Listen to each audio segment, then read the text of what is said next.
Hello people! Whole chicken inasal ang lunch and dinner natin kahapon. Inasal and air fryer ang ginawa ko dyan. Minarinate ko muna yung buong manok na yan overnight. Pwede naman 3 hours Butterfly lang. Cut ang ginawa ko sa chicken. Ibabad natin to overnight. Tapos ang mga sangkap natin dyan, bawang, luya, at itong ulo ng tanglad, chinap ko yan.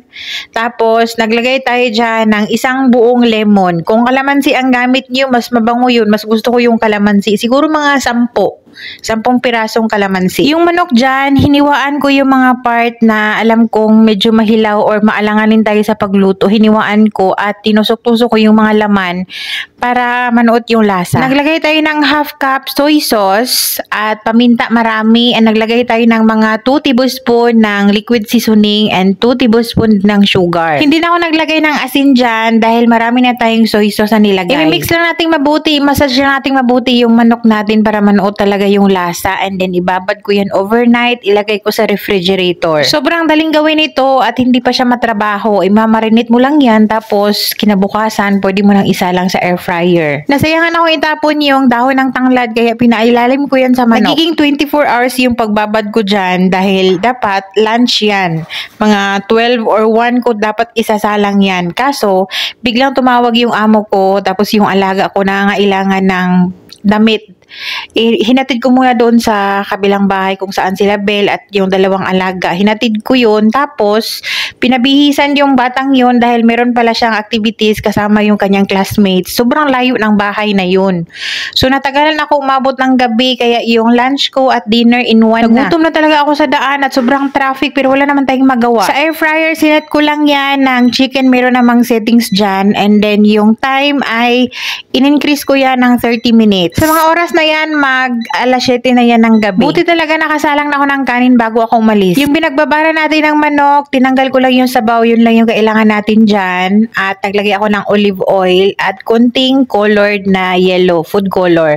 Wala kasi tayong chicken oil. Yun dapat yung natin, iba-brush. Pwede nyo itong iluto sa uling ha. Sa uling naman talaga yung inasal dapat. Ito naman yung hassle-free talaga na inasal. Walang usok, hindi ka na kailangan magpapabaga ng uling. Air fryer lang katapat. Malaki talaga yung use ng air fryer na to. So after 30 minutes, luto naman na yan siya. Pero parang makasigurado, nag-add ako ng more 10 minutes bago ko nilagay uli sa oven yan, sa air fryer. Brinash ko yan nung liquid na ginawa natin na may olive oil and color. Sinalang ko ulit yan ng 10 minutes. The same pa rin yung temperature 180. Nakaset yan sa chicken. So yung cooking time dyan is 40 minutes yung whole chicken na kinat ko ng butterfly cut. At syempre yung ating sausawan, soy sauce, at kalamansi dapat nga. Kaso lang wala na tayong kalamansi or wala talaga tayong kalamansi dito. Meron namang benta daw sa bata pero malayo yun.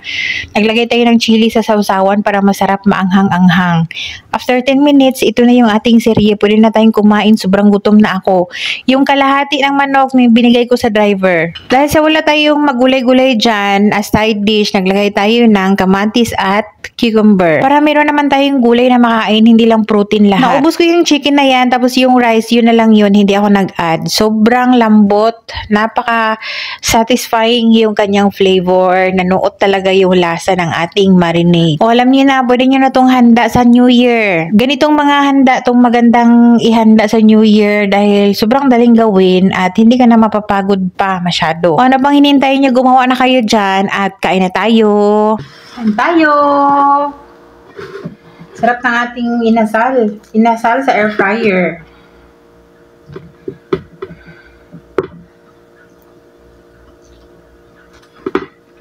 Dapat siguro dito na lang yung kanin ba? Cucumber.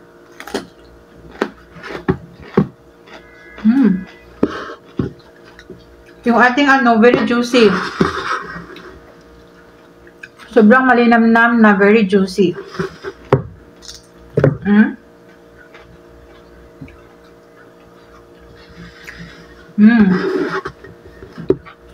Ang bango.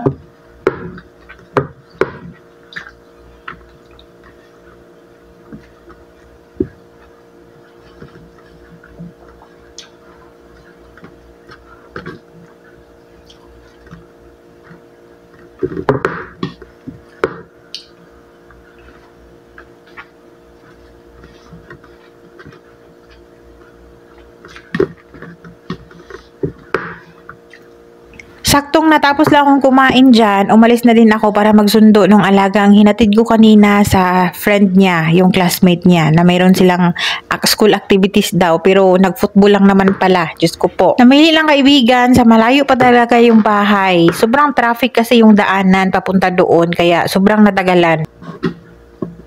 Sakto talaga yung luto niya, hindi sa overcook. Hindi din siya hilaw. Sarap.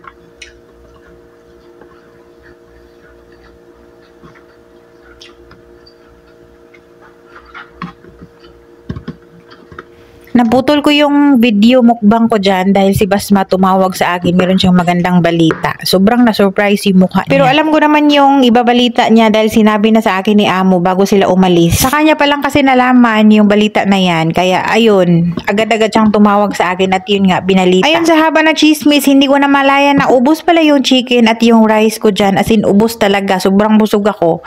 Pero sa bagay, dinner and lunch naman yan in one. Ang balita na to ay mababalitaan nyo lang sa mga susunod na mga araw. Ito na yon, tumawag na si Basma, kailangan puputulin yung ating mukbang. May tumawag si Basma. Bye!